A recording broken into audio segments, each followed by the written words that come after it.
agrair també a la Federació Catalana de Dependències la invitació a poder participar d'aquesta webinar i sobretot de poder compartir amb totes vosaltres un tema que per mi és de gran interès i que penso que em falta també molt de debat, molt de compartir i parlar-ne i per tant molt adient també que des de la Comissió de Gènere s'hagi tingut aquesta iniciativa. Com ha comentat la Glòria, faré aquesta intervenció. Se fa allò feixuca online tota una hora, sense tenir aquest feedback, però espero que podem tenir almenys mitja horeta final per poder comentar, parlar i espero que el meu speech no us deixi allò completament estabordides per no poder continuar amb la reflexió. Comparteixo una presentació que he preparat. Qualsevol cosa... A veure... Meu... Ara, val? Un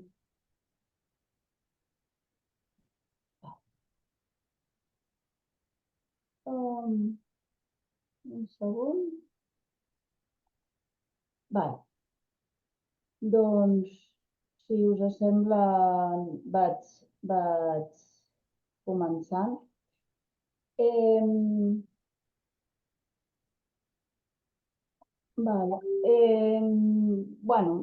Estem davant d'un tema que començaré plantejant, diguéssim, aquello de l'esmena a la major, que és que estem davant d'una temàtica i d'un desafiament amb molta complexitat, perquè estem parlant, per una banda, de dones que són mares, que són usuàries de drogues i, per tant, també d'infàncies, i de que estem davant d'una intervenció en què la gran majoria de propostes d'acompanyament tenen una lògica força discriminatòria i excloent i que se necessita una revisió d'aquestes relacions d'ajuda i, per tant, de les posicions també polítiques i de programes en relació amb aquest fenomen. I tot això perquè és obvi parlar que no estem només davant de maternitats, com que diem, vulnerables, sinó penso que és important plantejar-ho com maternitats vulnerades. És a dir, maternitats en les que hi ha sobre elles un doble estigma. El fet de ser dona mare i dona consumidora. I que és important el poder superar la controvèrsia que es dona entre, per una banda, un entorn que li exigim i s'exigeixen competències alhora per la maternitat, alhora que se li nega aquestes capacitats per exercir-les. Aquesta situació, aquesta situació és la que, com a punt de partida, tensiona o dificulta molt també les intervencions en relació amb aquesta temàtica i ens obre interrogants importants a l'hora dels abordatges. Intentaré, en el marge de temps que tenim, parlar una mica o estructurar en relació a què hi ha de la perspectiva de gènere en tot aquest tema, de la perspectiva d'infàncies i també després parlar d'aquestes maternitats i consum, parlant des de també els embarassos, l'embaràs i les addiccions, la maternitat en si i algunes pinzellades sobre les intervencions. Sí? Si alguna d'aquestes parts passo més per sobre i després en el diàleg que puguem tenir després, doncs ja anirem parlant. En quant a la perspectiva de gènere, diem que hi ha unes exigències, com deien, derivades dels estereotips de gènere que impacten molt en les dones que consumeixen i que també tenen la situació d'enfrontar-se a la maternitat. Per una banda, parlem de sentiments de culpa molt importants, de negació de les seves necessitats i que sovint compartiu i en teniu totes segurament coneixement d'aquestes estratègies d'ocultament que fan precisament per no ser exposades i assenyalades. Per tant, són més invisibilitzades, però per l'altra banda, l'ocultar-ho genera més vulnerabilitat o més situació de dificultat. No? A més, normalment les deteccions de l'embaràs és més tardana i, per tant, tenim menys marges a vegades d'intervenció que en altres situacions. No? Hi pot haver una cronificació, per tant, dels problemes, de pressió social evident, no? Des d'aquesta visió, no? Que hi ha que comentava, no? sobre aquest estigma, i per tant que retarden en demanar ajuda. Això fa que s'eviti, no? l'accés a recursos socials, sanitaris i a tractament, s'eviti o s'apuntei i podem trobar dintre aquestes situacions, o almenys en els programes d'intervenció que en tenim experiència, o bé una poliassistència i unes mirades multiplicades dels recursos en relació a una situació o, al contrari, situacions molt abandonades o molt poc visibilitzades. No? A vegades juguem entre aquests contrastos, no? Com o molt perseguides i molt visibilitzades o completament invisibilitzades. Pensem, no, que hi ha una pèrdua d'oportunitat per connectar amb les dones, de poder-les escoltar, de discutir sobre l'ús de la substància, de les maneres que poden tenir de minimitzar riscos quan no fem aquesta connexió amb elles. I també tenim un entorn familiar que sol fer una estratègia d'ocultament i que només les reforça en relació al seu rol de cuidadores i no tant, doncs, posant-les en el centre amb les seves dificultats. I, per tant, també una culpabilització important de les mares per tenir filles consumidores, no? El que suposa una desafecció en l'acompanyament d'aquestes dones per part de les seves famílies.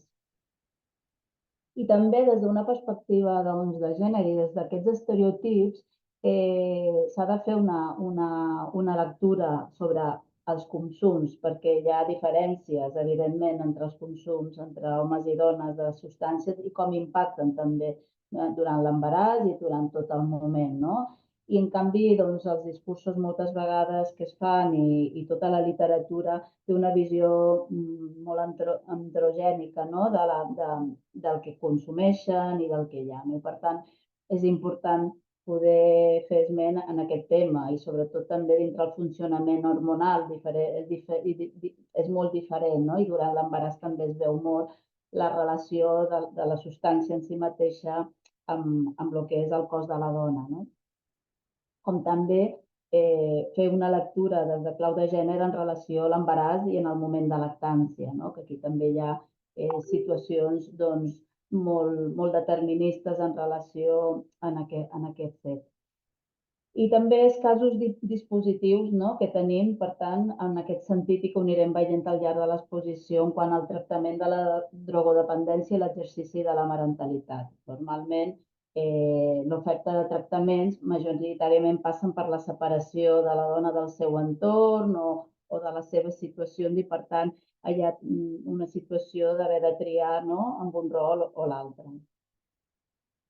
Per tant, aquesta mirada interseccional i calidoscòpica, diguéssim, que se necessita per poder entendre aquesta situació d'aquesta doble exclusió, no?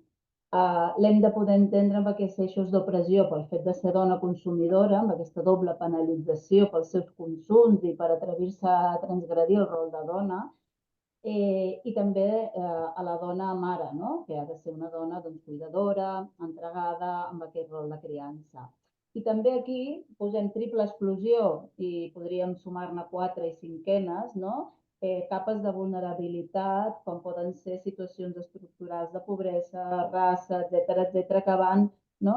Travessant i sumant eixos d'exclusió en aquestes situacions. Per altra banda, tenim el que diem la perspectiva d'infància, no?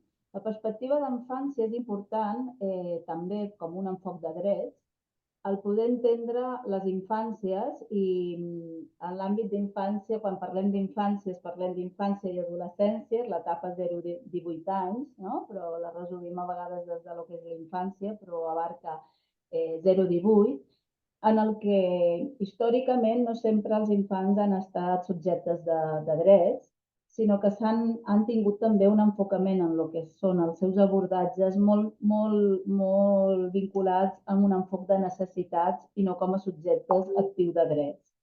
I aquesta cosa de parlar de ciutadans de futur, no? Però no de ciutadans de present i de realitats en el que tenen un moment evolutiu i un tempos molt concrets. I aquí recullo un dels drets, no?, que moltes vegades, no?, des de la visió més adultocèntrica, no?, de les persones adultes, no?, dels pares, de les mares, de cuidar dels seus fills, i poder invertir aquesta visió del dret que tenen els infants a créixer en una família.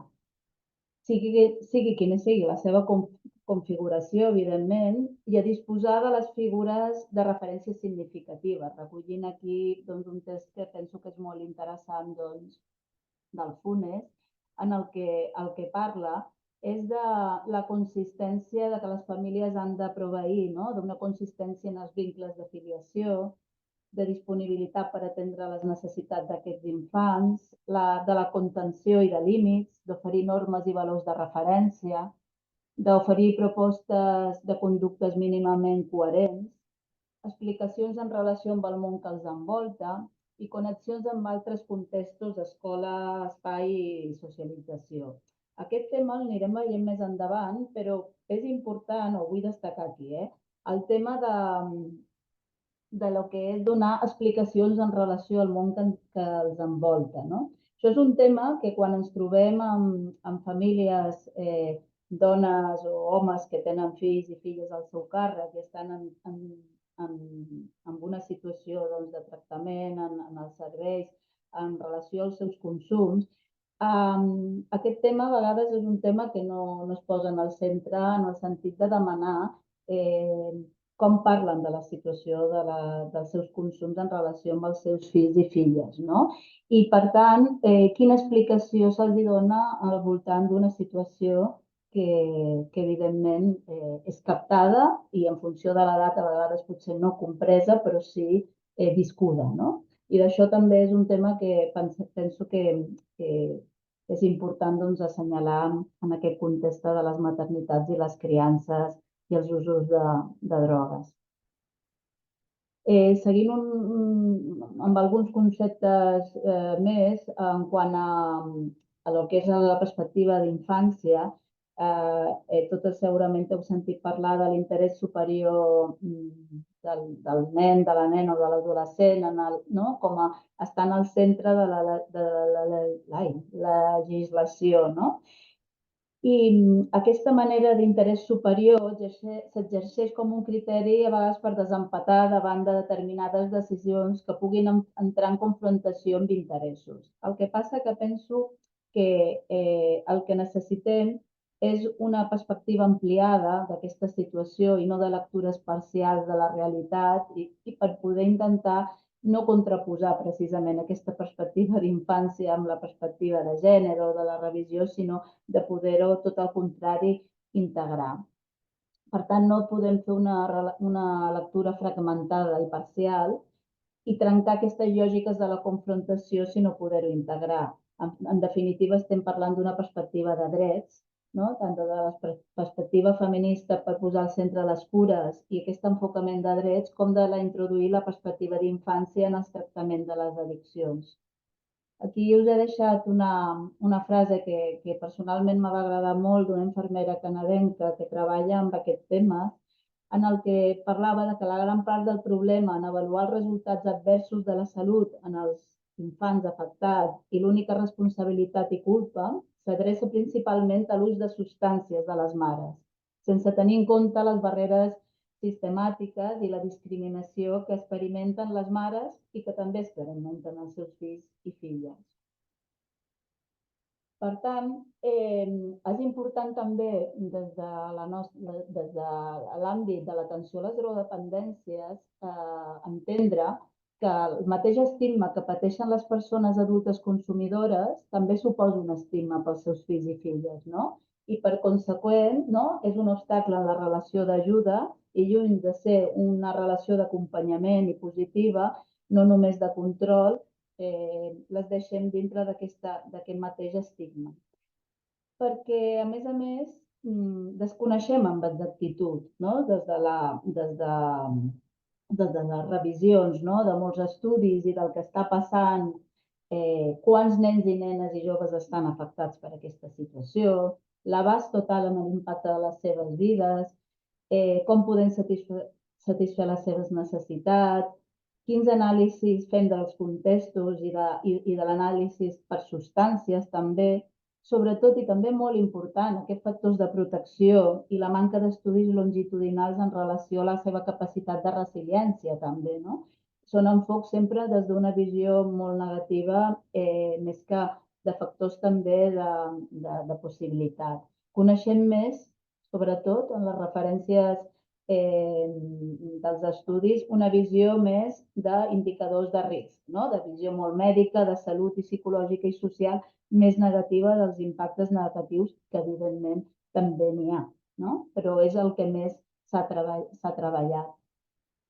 Per tant, si volem fer una anàlisi del que està passant, hauríem de parlar d'un enfocament molt més ecosistèmic, no? Molt més interseccional per atendre i entendre els impactes que suposen. I treballar des de paràmetres d'anàlisi molt més parcials o molt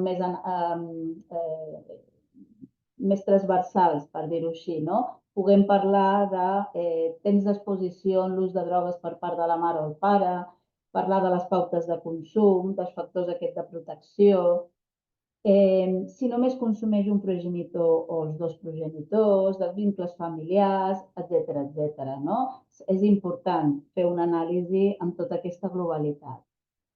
Perquè sí que, evidentment, l'impacte en els fills i filles de persones que consumeixen podem trobar impactes de diferent ordre. I ara en citaré alguns, no? Que des de la bibliografia i des de diferents estudis també que s'han fet. En aquest cas, recullo un treball fet en fills i filles de pares i mares en tractament d'alcoholisme, no?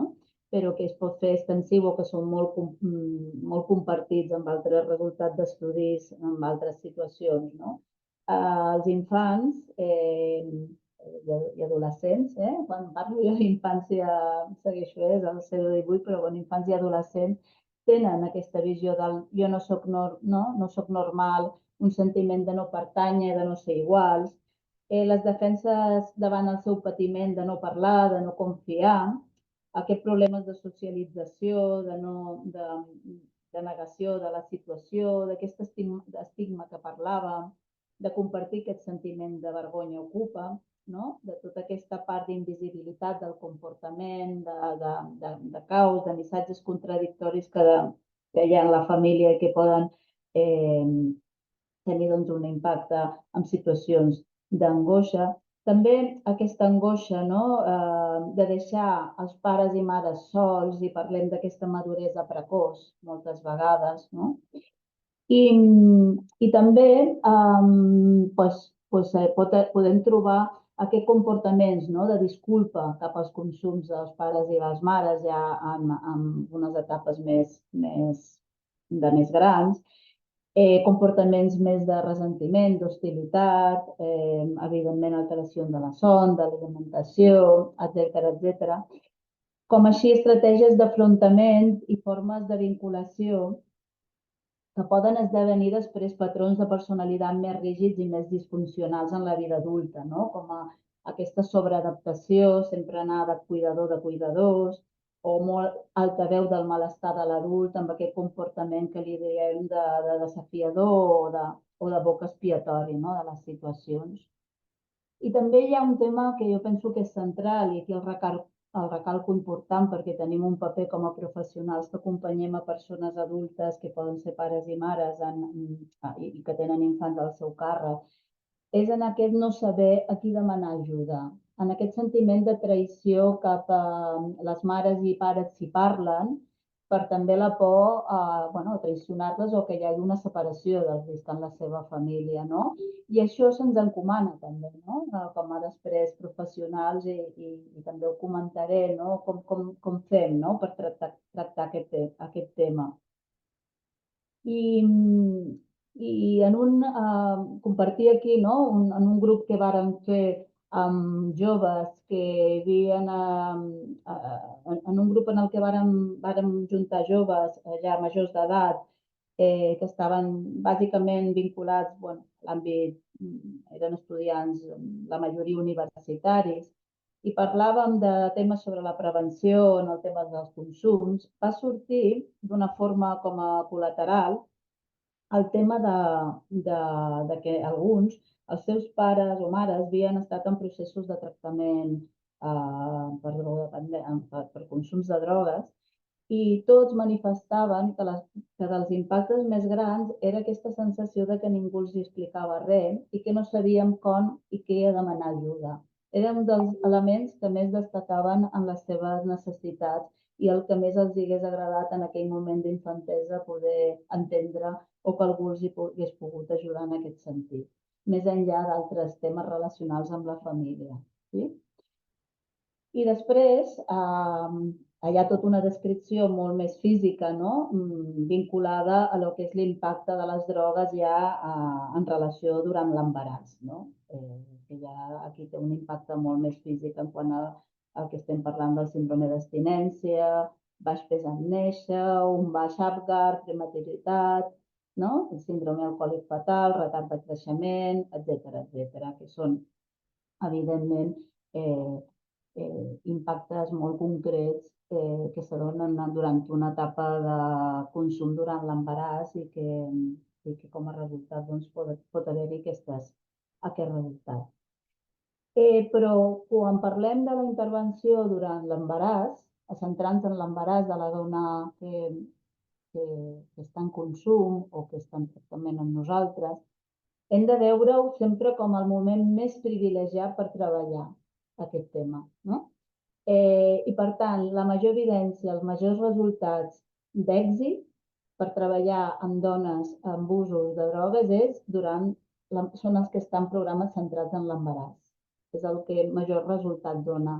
I evidentment per diferents motius, però és una etapa que dona molt lloc a la reflexió. Moltes d'aquestes reflexions que ara exposo tenen que veure amb el moment de l'embaràs amb la dona, no només amb la dona que consumeix, però evidentment en aquesta etapa en el que una reflexiona sobre el moment en el que es troba i en el moment de futur, hi ha un punt de motivació important per al tractament que és bo no desaprofitar-ho com a professionals que acompanyem en aquests casos. Perquè durant l'embaràs, clar, es fa a vegades això que dèiem, aquesta detecció tardana, i per tant, el moment quan abans puguem detectar, quan abans puguem fer aquesta relació de confiança, millor o més temps, més període de treball podem tenir per anar preparant el naixement i la situació futura.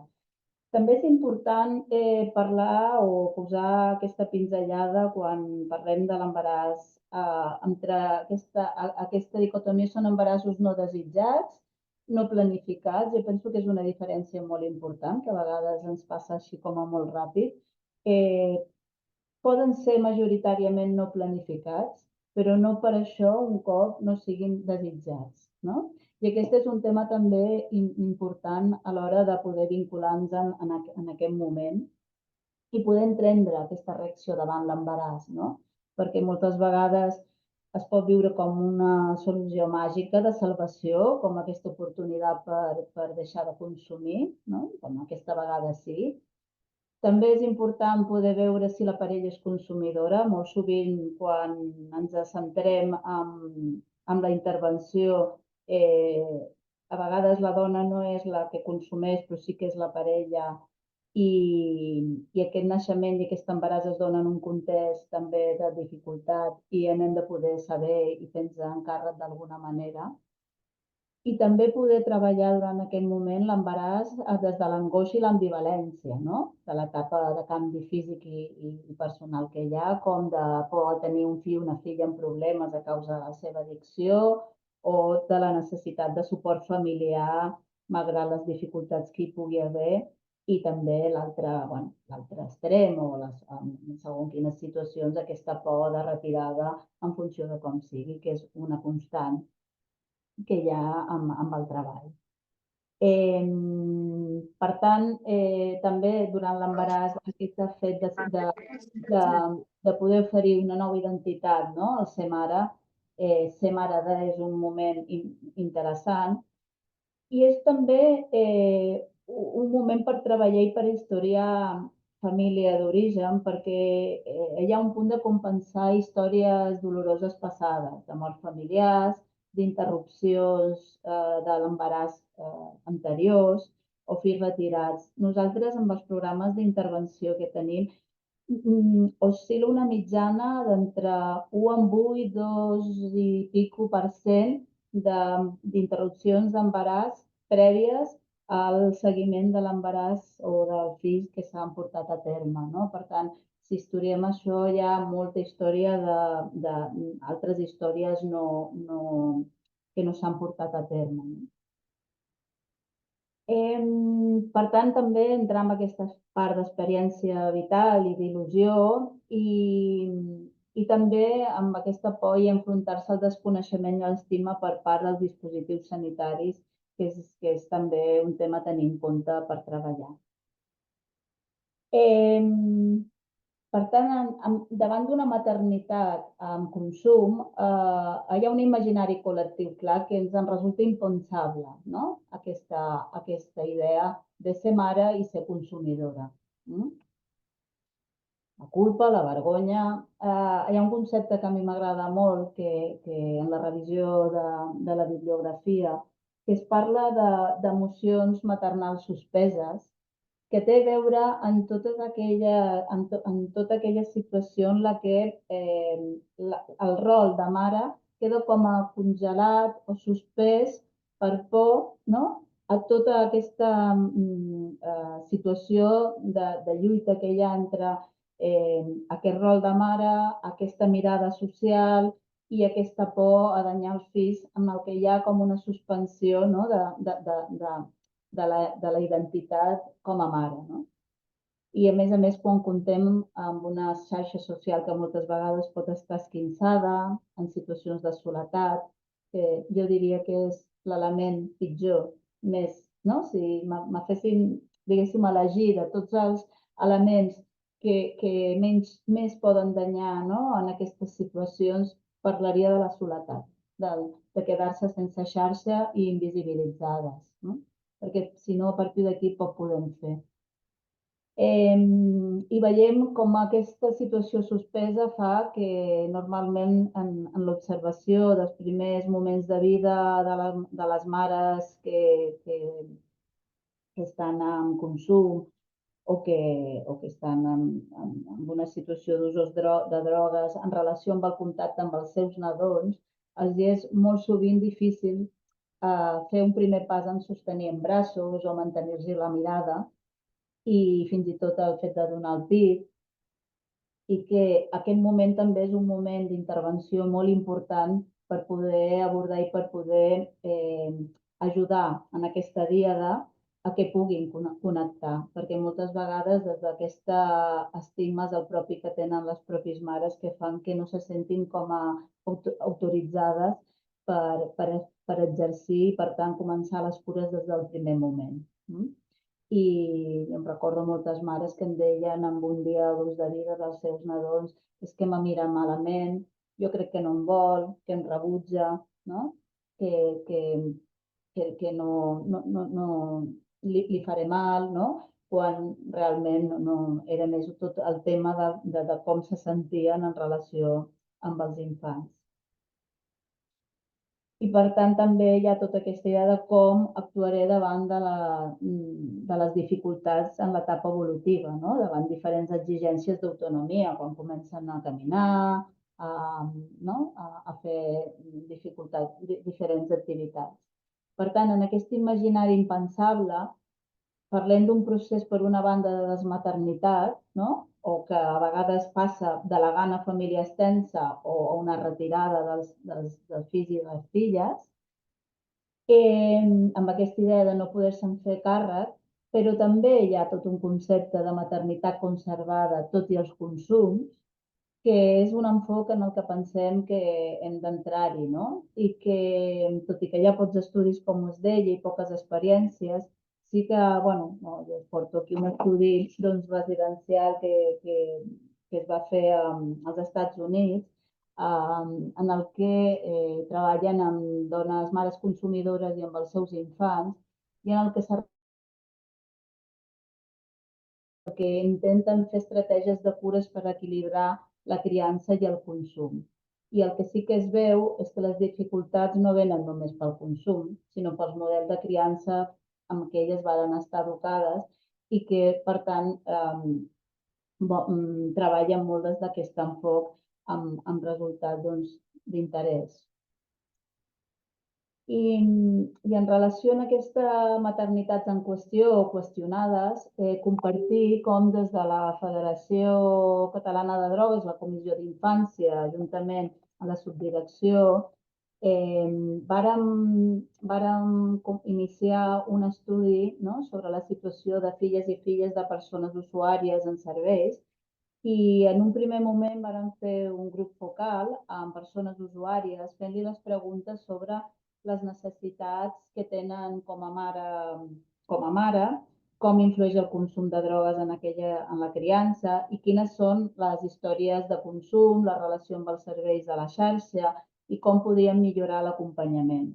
Jo penso que només amb aquestes respostes ja ens donen molt la clau del sentit, tot i que evidentment era un grup representatiu, però que es repeteix al llarg de molta bibliografia i molta expertesa. Fixeu-vos, per una banda, el que parlen a nivell qualitatiu.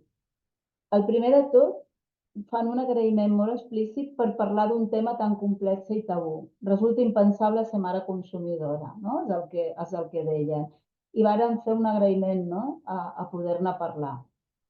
L'altre és el sentiment de culpa, no?, que és una constant en les narratives. La culpa que genera no poder estar bé porta a la recaiguda i així els cercles, no? Després va sortir molt el tema de la consciència que tenen els fills i les filles sobre el seu consum i totes parlaven d'aquest sí que se n'assabenten, clar que se n'adonen i que refereixen moments en què no volen jugar amb elles o que se tornen més introvertits o més ansiosos i que afirmen que necessiten un seguiment dels seus fills fora de la xarxa, no?, d'atenció a drogodependents, però sí molt ben coordinat. No? També ens donen pistes i parlen, no?, de com reconeixen, no?, les dificultats davant del seu exercici parental, com no tolerar l'estrès davant la criança, el perdre els papers i la culpa, i que faci que la culpa els hi precipiti, no?, al consum. Però també molt interessant parlàvem i varen sorgir totes les mesures protectores que també posen en marxa, no?, i des d'un enfoc de reducció de riscos, no?, per enfrontar el consum i la criança, com feien que consumien mentre dormien o quan s'anaven a l'escola els infants o com delegaven en família extensa, no?, i que tots aquests elements són importants també per tenir en compte i treballar-los. També referien als consums, que la majoria referien consums que hi havia en família d'origen, en violència de gènere, en família d'origen i també en què havien passat algunes percentes de protecció en situacions de desvinculació per part de les seves famílies d'origen, no?, i que havien viscut de llocs poc segurs. I també surt el tema de com cedir la custòdia de la filla com a experiència, com un acte també de protecció. Com se pot canviar també la narrativa des d'aquí i identificar línies vermelles que en passar-les també són detonant per demanar ajuda, com podrien ser aquesta percepció clara de consumir davant, els maltractaments, etc.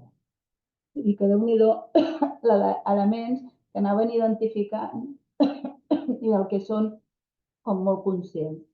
També, com que alguns eren persones que residien o que estaven en tractament en comunitats terapèutiques, consideraven com era de positiu que fes la mirada des del seu rol com a mares o, en el seu cas també, si hi havia algun pare, en facilitar contacte amb els seus fills i filles. I posaven un exemple molt concret com en les festes de Nadal, però parlaven d'aquesta mirada i de poder flexibilitzar normatives en funció d'aquest rol que era diferent que si no tenies família a càrrec.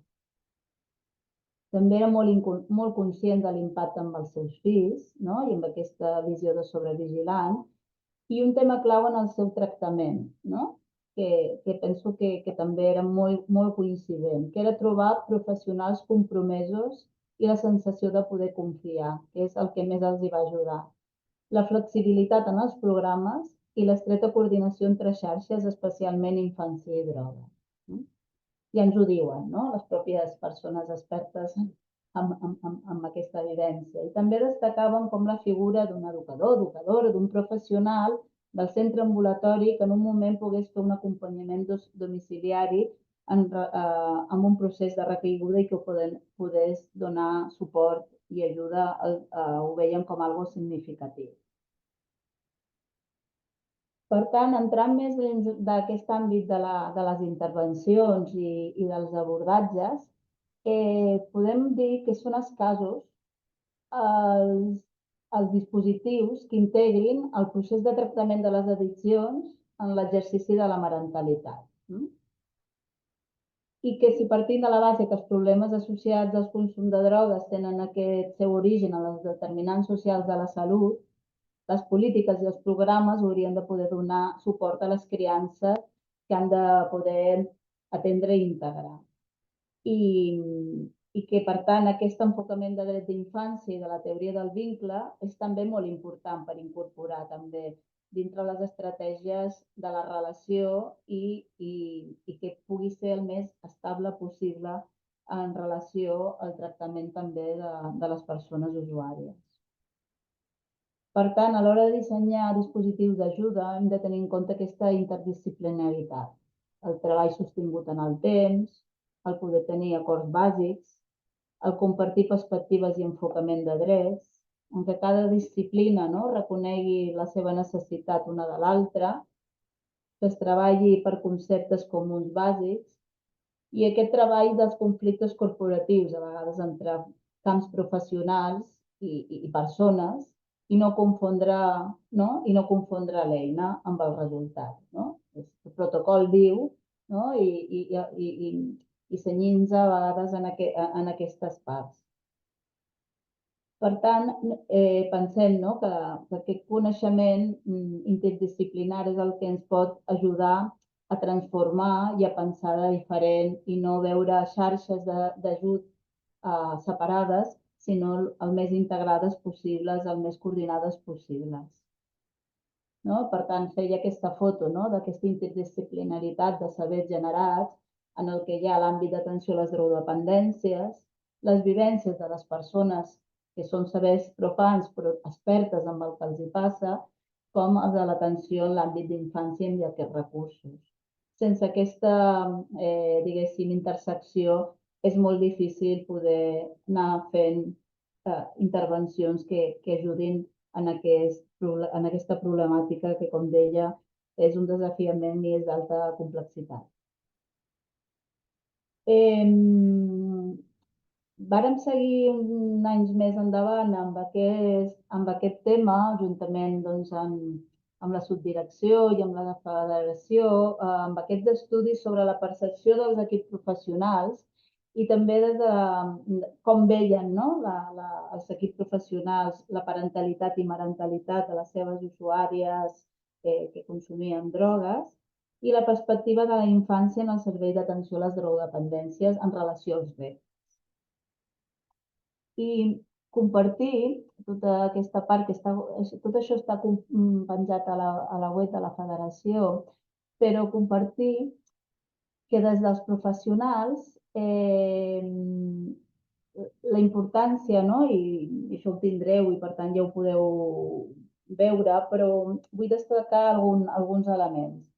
Per una banda, va sortir que només el 30% dels professionals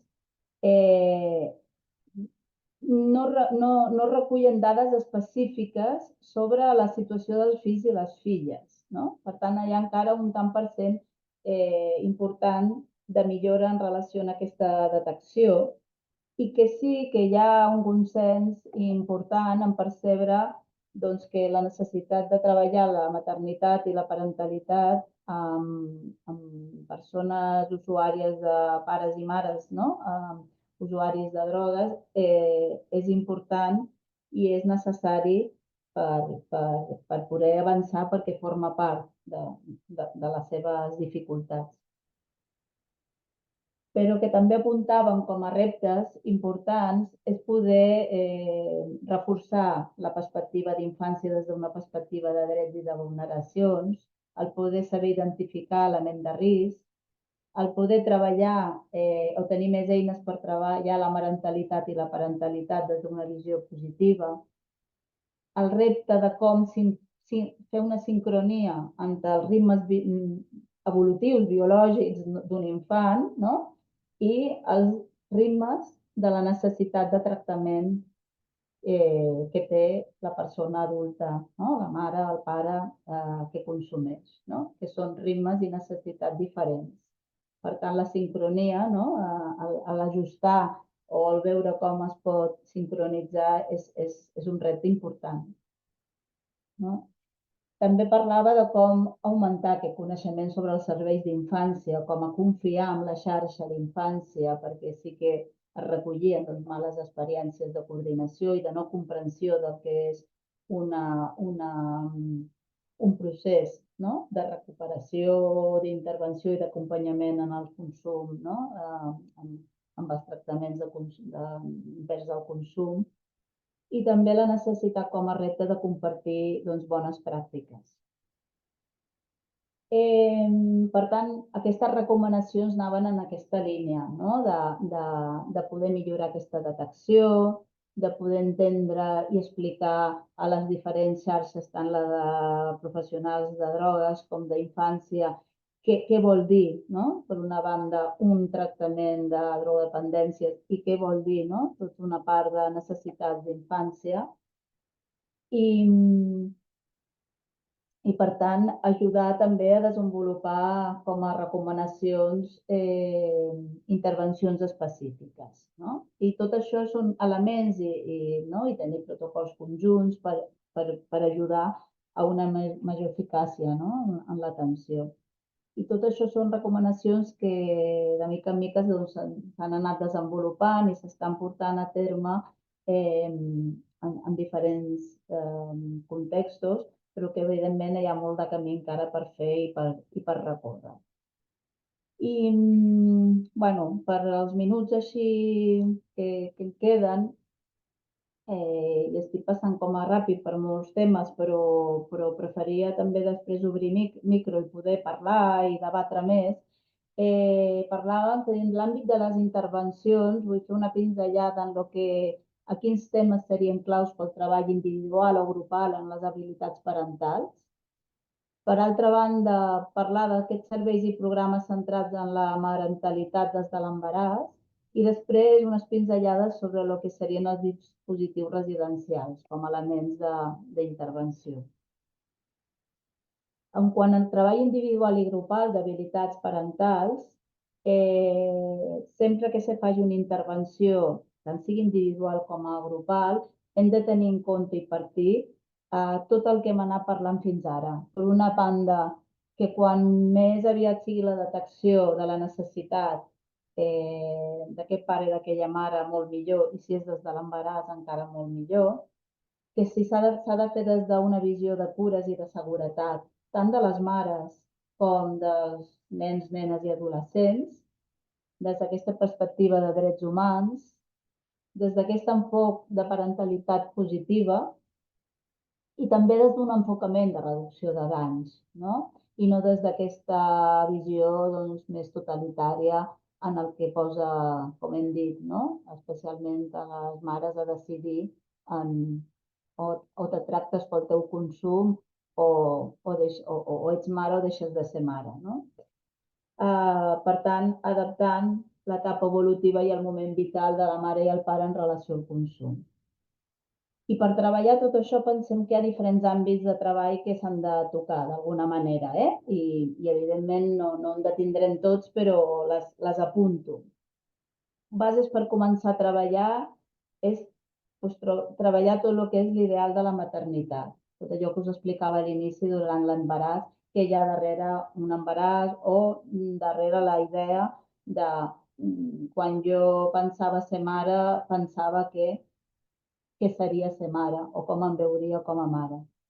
Per tant, revisar tots els models de criança també en família d'origen, els rols viscuts i els rols assignats, parlar molt clarament de l'estigma de la maternitat i el consum, de les necessitats i drets dels infants, nens, nenes i adolescents, i també dels punts forts del rol parental, què funciona, no? Aquesta maternitat conservada que dèiem. Després hi ha un bloc importantíssim de treball que té a veure amb els consums i el rol parental, és a dir, explorar la relació entre el consum i la parentalitat, tant dels efectes del consum en la parentalitat, és a dir, dificultats, delegació, retirades, com dels efectes de la parentalitat en el consum. És a dir, si pot haver motivació de canvi, estratègies de protecció, etc. I treballar, per tant, la qualitat de la cura substitutòria. Això és molt important, no? Que a vegades doncs, fem discursos en relació a el que ha de ser la parentalitat i no? Des d'unes exigències molt grans i és important, no? Poder treballar aquest tema de la cura substitutòria, no? De com podem suspendre temporalment i com podem demanar ajuda, no? Que això formaria part també d'aquest bloc. També un bloc important és poder parlar amb pares i mares sobre l'efecte dels consums en els seus fills, no? En la seguretat, amb el benestar emocional, amb els vincles. També la comunicació del consum amb els fills, com parlar-ne, per què comunicar-ho, què comunicar, qui, no? I treballar tot aquest secretisme, que és algo molt bàsic i que és un element després molt preventiu perquè aquests fills i aquestes filles doncs, també creixen, entren en una etapa adolescent, després més adulta, i el consum pot ser una conducta de repetició, no? Si tot això ha quedat com a poc treballat, poc parlat i poca especificitat, no? Explícita, no? Explícit. En relació a les mesures protectores, no? També un bloc important, no? Que li dèiem doncs, el kit de seguretat o temes que s'han de tenir en compte, no? Que hem de treballar amb aquests pares i mares l'identificació de riscos, que sàpiguen en quin pla d'activació de la xarxa poden comptar si tenen un moment doncs, de temptativa de consum, de recaiguda, o simplement que el seu malestar personal no els hi permet en aquell moment exercir, no? El seu rol. El com saber demanar ajuda i rebre ajuda, no? Treball d'habilitats socials i com també disposar d'aprofitar el seu temps lliure, no? De la part més de gaudi, d'oci. I després també, clar, amb tota aquesta part de treball de les habilitats parentals ve tot aquest bloc dels bàsics de la parentalitat, no? Que es treballen en qualsevol guia o feina de parentalitat, que és l'autoregulació emocional, ensenyar-los què és l'amor i què no és, el respecte, els límits, les normes, la resolució de conflictes, la comunicació efectiva. No? Tot això seria pinzellades de temes importants a desenvolupar i a treballar amb pares i mares que tenen fills i filles al seu càrrec i que també estan en processos de tractament. En relació com a pinzellada de lo que són serveis i programes centrats a la marentalitat des de l'embaràs, compartir l'experiència doncs, del programa en concret de preinfant, que és un programa de seguiment de dones embarassades fins als 3 anys de vida en diferents situacions de vulnerabilitat o de dificultat, però també mares doncs, que tenen consums, que fa més d'ara, farà pràcticament 30 anys que desenvolupem des d'ABB, i que el que volem bàsicament és afavorir un desenvolupament psicoafectiu de l'infant i d'un empoderament en la paternitat, fomentant el bon tracte, no? Des d'aquests principis. Des de 3 pilars: el suport al treball del vincle, les pautes i habilitats de criança i la vinculació amb els recursos de la xarxa. I tot això ho fem de manera molt ràpida, des d'aquest treball preventiu, treballant des de l'etapa prenatal, allò que us comentava de l'embaràs, que ja us he explicat i no en faré més insistent, però el que sí us puc confirmar és que tot el treball que hem pogut iniciar des de l'embaràs i creació de bon vincle amb les mares durant l'embaràs ens ha permès fer un treball posteriori amb una adhesió al tractament, que es diu, amb un vincle que ens permet després treballar molts altres temes i amb una relació de confiança molt més elevada que quan s'han posat en treballar quan ja l'infant ja ha nascut o més endavant. El que fem és un suport i acompanyament durant l'etapa prenatal al voltant del part, naixement i postnatal, oferint una única professional referent que les acompanya en tot el procés, des de diferents accions de treball, acompanyament domiciliari, treball en el despatx, a través d'un mòbil en el que poden contactar en diferents moments i fora com d'horari, no? Per tant, amb uns horaris molt flexibles i amb una periodicitat de les intervencions també flexible perquè precisament se pugui adaptar a les necessitats. Pensem que és un recurs pont entre xarxes, no? Entre diferents dispositius, tant d'infància com de tractament de drogues, com de l'ús social, i que el que fem és posar, no, en coneixement aquestes situacions i acompanyar la persona perquè aquesta soledat que es pot trobar donada aquesta dificultat doncs no la deixi en una situació de més vulnerabilitat, no? I per tant, intentem fer accessibles a la xarxa i que puguin iniciar un tractament si no era el cas, o posar-se en contacte amb serveis socials o amb equips més especialitzats d'atenció a la infància si és el cas. I per últim, unes pinzellades molt ràpides en relació als dispositius residencials, no? És obvi que hi ha molt pocs dispositius residencials que puguin conjugar aquest enfocament, no? D'atenció i de recuperació dels fills amb el procés de recuperació de les mares amb els seus fills, que sovint es veuen força forçades, no? A triar, no? Entre la recuperació o la maternitat, i que se necessiten llocs on poder estar ateses, no? I que la comunitat terapèutica exerceix un rol com a base segura i com a establiment de bons vincles, i que és molt important doncs, poder, no? Tenir aquest rol per poder generar un acostament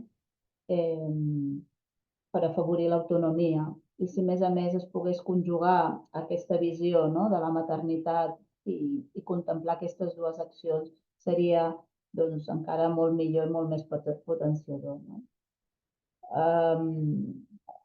Hauríem, no? Aquests programes doncs, de poder anar a contemplar dos nivells d'acció. No? Per una banda, assegurar les bones condicions de vida pels infants durant la seva permanència, no? Si penséssim en dispositius compartits, i per l'altra, a fomentar el desenvolupament d'habilitats i recursos associats al ser dona consumidora i mare, no? I conjugar aquests dos programes en una acció doncs, residencial. Com a propostes o elements de reflexió. I bueno, penso que fins aquí l'exposició, no? I acabant en què tota dona doncs, això, que rep un suport afectiu, educatiu i social pot oferir millors braços L'equip de professionals formem part també d'aquests braços que podem intentar fer aquesta xarxa que sigui el més espessa possible perquè no hi hagi forats en el que s'escolin i els la deixem amb una situació de més desprotecció i de més invisibilitat. Bueno, moltes gràcies per l'atenció i deixo de compartir.